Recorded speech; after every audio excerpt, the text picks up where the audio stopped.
지난 1월 1일 아침 사약형을 선고받았다. 억울하다. 내가 왜? 먹어봐. 그동안 생선선생 채널을 사랑해주셔서 정말 감사했습니다. 맛있지? 좀 짠데? 뭐? 새해엔 마누라 말을 잘 들어야겠습니다. 그럼 새해 복 많이 받으세요. 복은 뭘 좋아할지 몰라서 종류별로 준비했습니다. 네.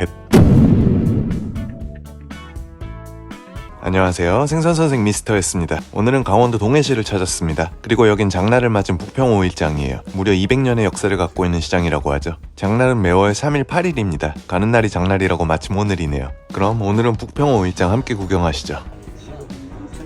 이곳은 전북 익산장, 성남 모란장과 더불어 전국 3대 민속장으로 불릴 만큼 제법 규모가 큰 시장입니다. 강원도에선 가장 큰 5일장이고요. 이는 영동, 영서를 잇는 지리적 요건이 큰 이유가 됐을 겁니다. 평창, 정선에서 내려오는 42번 국도와 태백의 38번 국도, 그리고 동해안을 따라 남북으로 이어지는 7번 국도가 만나는 지점이 이곳이죠. 그 외에 국제선을 운항하는 동해안 여객터미널도 위치하고 있고, 지금은 영동선 동해역에 KTX도 운영되고 있고요. 항상 이런 지리적 이점을 가진 곳엔 큰 장들이 들어서고 활성화되어 왔습니다. 그리고 전국 각지에서 모인 상인들이 아주 다양한 물건을 거래해왔고요. 북평시장의 경우에도 큰 규모만큼 아직도 많은 물건들이 판매되고 있습니다. 이런 농기구들부터 시작해서 다양한 농산물들과 인근 산지에서 온 임산물들, 각종 과일들까지. 하지만 동해가 해안까지 여길 만큼 그 중에도 역시나 어물전이 가장 규모도 크고 활성화되었습니다. 앞바다에서 난 싱싱하고 다양한 수산물을 저렴하게 판매하고 있어요. 저는 생선선생이니 어물전 위주로 둘러볼게요. 이맘때 동해안에서 가장 많이 보이는 생선은 역시 양밀입니다. 겨울이면 강원도 연안에서 많은 양이 잡히죠. 이런 생물도 있고 이렇게 말린 것도 있습니다. 보통 조림이나 구이로 많이 먹죠. 특히 생물을 이렇게 연탄불에 구워 먹는 건 옛날부터 동해안 겨울의 정취입니다. 겨울 양밀이는 암컷은 아리, 수컷은 크리미한 이리가 별미인데요. 특유의 쿰쿰한 향 때문에 사실 요즘 젊은 세대들은 이걸 그닥 좋아하지 않네요. 그래도 연령대가 있는 분들께는 양밀이가 추억의 값싼 생선이랍니다. 여기 있는 크고 시커먼 생선의 이름은 바로 미거지입니다. 어딘가 좀 무섭게 생겼지만 알고 보면 아주 순둥순둥 귀여운 친구입니다. 그리고 이 미거지가 바로 강원도 지역에서 즐겨 먹는 물곰탕의 재료인 물곰이기도 하죠. 강원도에선 주로 신김치를 넣고 칼칼하게 많이 끓여 먹습니다. 마치 콧물처럼 흐느적대는 별난 살의 식감 탓에 호불호가 크게 갈리죠. 그래도 좋아하는 사람들인 겨울이면 꼭 찾아 먹을 만큼 특이한 매력이 있는 녀석입니다. 여기저기 이 미거지가 많이 나왔네요. 얘네들은 잘 안 잡히는 애엔 몸값이 아주 비싸집니다. 특히 시커먼 순놈들이 불긋한 암놈보다 더 비싼데, 잘 안 잡힐 땐 순놈 한 마리가 수십만원씩 팔리기도 하니까요. 그래서 이 미거지를 쓰는 집들의 물곰탕 가격이 정말 많이 올랐죠. 1인분에 3만원이 넘는 곳들도 있습니다. 근데 이렇게 오른 가격은 왜?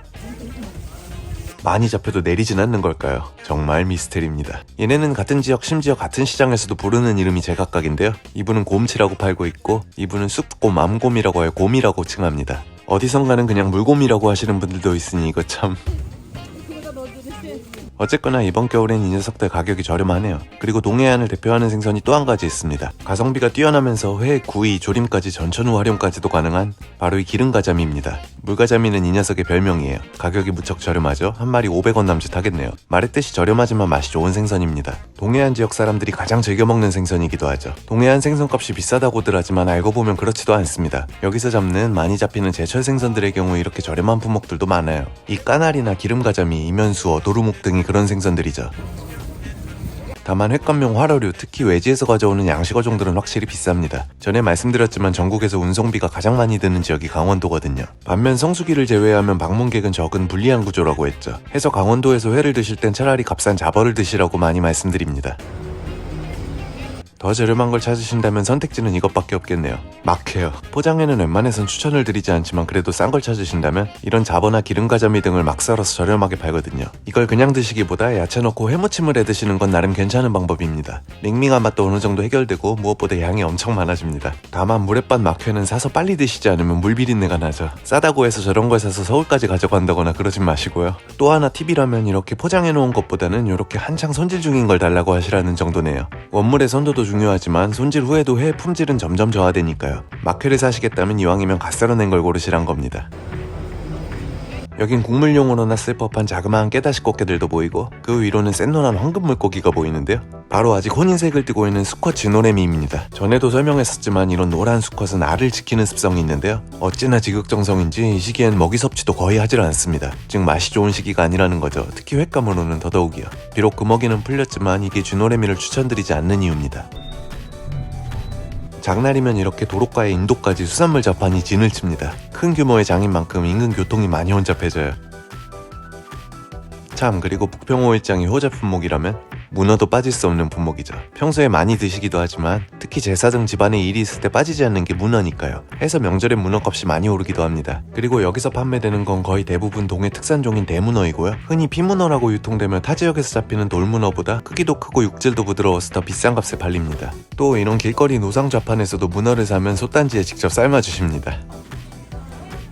지난달부터 금어기가 풀리면서 국산 대게도 시즌이 시작됐죠. 대게를 파는 분들도 곳곳에 보입니다. 화로도 덜어있고 선어들도 많습니다. 아무래도 이런 건 가격도 저렴하게 팔리는데요. 역시나 추천은 드리지 않습니다. 관광객의 99%는 대게를 찜으로 드실 텐데 이런 건 수율도 좀 빠져서 찜용으로는 그닥 좋은 선택이 아니거든요. 그리고 이 시기엔 아직 국산 대게 품질이 전반적으로 낮습니다. 그래도 아직 살아서 이렇게 뻐끔거리긴 하네요.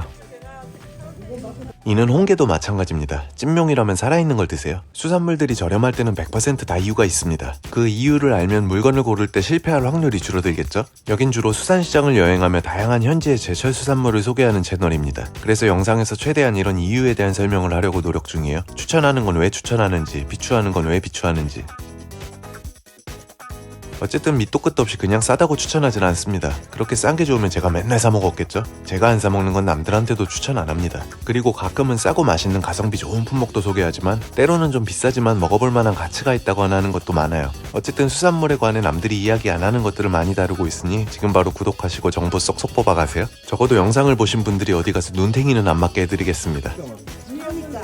말린 생선들도 종류가 다양한데 이런 건 수입산도 많아요. 시골 5일장이라고 해서 다 국내산만 있는 건 아니죠. 동태 같은 거야 뭐 당연히 러시아산 수입이고, 여기 보이는 새치는 다름 아닌 이면수어의 방언인데 이것도 국산이 아닌 수입 냉동이네요. 요즘은 먹거리, 특히 수산물에 대한 소비자들의 우려가 큰 시기인 만큼 이런 장터라에도 명확한 원산지 표기가 필요할 듯 보입니다. 다음엔 헷갈리기 쉬운 수입과 국산 수산물의 차이를 비교해봐도 좋겠네요.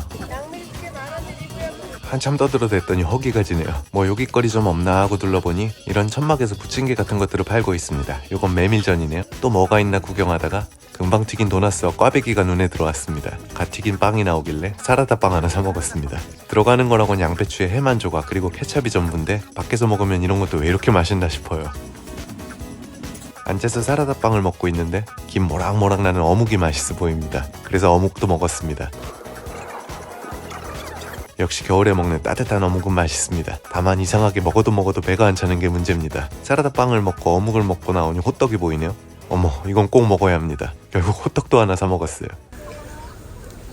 역시 겨울에 먹는 따뜻한 호떡은 맛있습니다. 그리고 갓 구워진 호떡은 좀 많이 뜨겁습니다. 호떡을 먹으며 걷고 있는데 샥스핀이 맛있어 보이길래 하나 사 먹었습니다. 뭐요? 여긴 동해시의 유명한 화상 중식당 덕치원이고요. 앞을 지나가는데 방금 영업 개시를 하길래 그냥 생각 없이 들어왔습니다. 그리고선 아무 생각 없이 게살 샥스핀을 시켰습니다. 근데 샥스핀 치고 비주얼이 좀 독특하죠. 일단 엄청난 양이 그야말로 압도적입니다. 실제로 보면 양이 정말 많아서 인원이 4분 이하일 때는 추천 안 드려요. 게살 스프 같기도 부용 게살 같기도 한 스타일인데 국자로 이렇게 살짝 윗면을 들춰보면 밑에선 유산슬이 솟아납니다.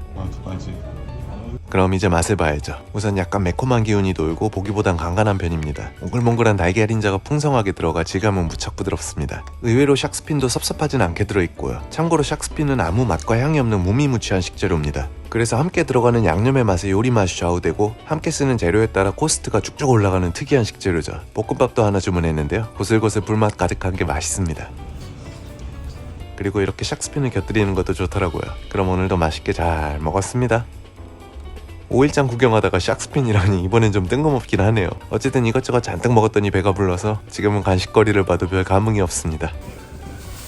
어쨌든 시장을 좀 더 둘러보다가 젓갈 파시는 어머님한테 오징어 식혜도 좀 사고 뭐 이것저것 좀 샀습니다. 그러던 중에 묵호항 통신원에게 연락이 왔네요. 이쪽에 좋은 고기가 하나 나왔다고. 그래서 북평 5일장 구경은 이렇게 마무리하고 묵호항으로 자리를 옮겼습니다.